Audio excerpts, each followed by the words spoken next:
বিশ্ব রাজনীতিতে নতুন করে উত্তেজনা ছড়িয়েছে আন্তর্জাতিক অপরাধ আদালত আইসিসি। ইসরায়েলের প্রধানমন্ত্রী বেনিয়ামিন নেতানিয়াহু এবং সাবেক প্রতিরক্ষামন্ত্রী ইউহাভ গ্যালান্টের বিরুদ্ধে গ্রেপ্তারি পরোয়ানা জারি করেছে তারা। নেতানিয়াহুর বিরুদ্ধে অভিযোগ গাজার জনগণের বিরুদ্ধে মানবতা বিরোধী অপরাধ এবং যুদ্ধাপরাধ। এদিকে পরোয়ানা জারির পর আইসিসি সদস্য দেশগুলোও জানিয়েছে তাদের প্রতিক্রিয়া।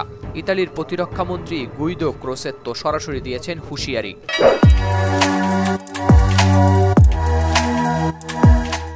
পরোয়ানা প্রত্যাহার বা অকার্যকর হওয়ার আগে যদি নেতানিয়াহু বা গ্যালান্ট ইতালিতে যান তাহলে গ্রেপ্তার করা হবে তাদের। প্রতিরক্ষামন্ত্রী আরও বলেন, এটা কোনো রাজনৈতিক সিদ্ধান্ত নয়। তারা আন্তর্জাতিক অপরাধ আদালত গঠন সংক্রান্ত চুক্তি স্বাক্ষরকারী একটি দেশ, তাই আইসিসির যে কোনো পদক্ষেপ, যে কোনো সিদ্ধান্ত তারা মেনে নিতে বাধ্য। নেতানিয়াহুর বিরুদ্ধে আনা অভিযোগগুলো রীতিমতো চাঞ্চল্যকর। আইসিসি জানিয়েছে গাজার জনগণকে খাবার, পানি, ওষুধ এবং বিদ্যুৎ থেকে বঞ্চিত করেছেন তিনি। এমনকি ক্ষুধাকে যুদ্ধের অস্ত্র হিসেবে ব্যবহার করার অভিযোগও রয়েছে তার বিরুদ্ধে। অভিযোগ উঠেছে বেসামরিক লোকজনকে ইচ্ছাকৃতভাবে লক্ষ্যবস্তু করার।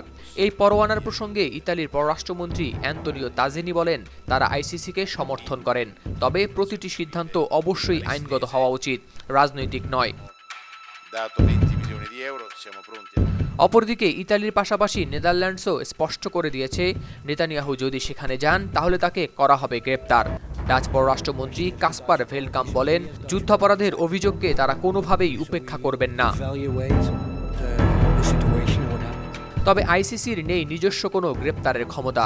তারা ১২৪টি সদস্য দেশের উপর নির্ভর করে, যারা অভিযুক্ত ব্যক্তিদের গ্রেপ্তার করে তুলে দেয় আদালতে। এদিকে ইসরায়েলি সরকারের পক্ষ থেকে অস্বীকার করা হয়েছে এই অভিযোগ।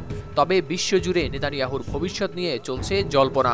তিনি কি আন্তর্জাতিক সফর চালিয়ে যাবেন, নাকি এই পরোয়ানা তাকে আটকে দেবে, সেটি এখন দেখার বিষয়। হাওলাদার শামীম, RTV।